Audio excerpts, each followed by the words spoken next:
Grande successo per la campagna raccolta fondi Ruggisci con noi, promossa dai Leoni Sicani e finalizzata all'acquisto di una carrozzina elettronica sportiva. Il team di hockey in carrozzina, formato da ragazzi e ragazze disabili dell'Interland Bellicino, a fine gennaio aveva lanciato il progetto sul portale ognisportoltre.it con lo scopo innanzitutto di raccogliere 6.500 euro, cifra che sarebbe stata successivamente raddoppiata da Fondazione Vodafone.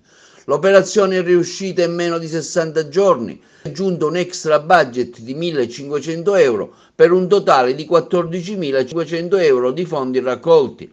Tutto questo grazie al contributo di aziende, associazioni e privati cittadini che seguono e sostengono da anni la Ollus di Santa Margherita di Belice.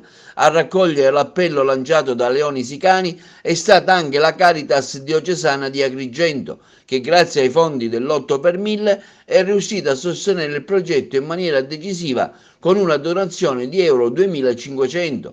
Ancora una volta l'organismo pastorale istituito dal vescovo di Agrigento Don Franco è sceso in campo per finanziare l'acquisto di una nuova carrozzina che verrà messa a disposizione per quei ragazzi che da poco tempo hanno iniziato a cimentarsi nel week air hockey. In attesa quindi che arrivi la carrozzina, i Leoni Sicani vogliono ringraziare tutti coloro che in queste settimane hanno contribuito anche con piccole donazioni, facendo sentire il proprio ruggito attraverso tantissimi messaggi di affetto postati sui canali social della squadra.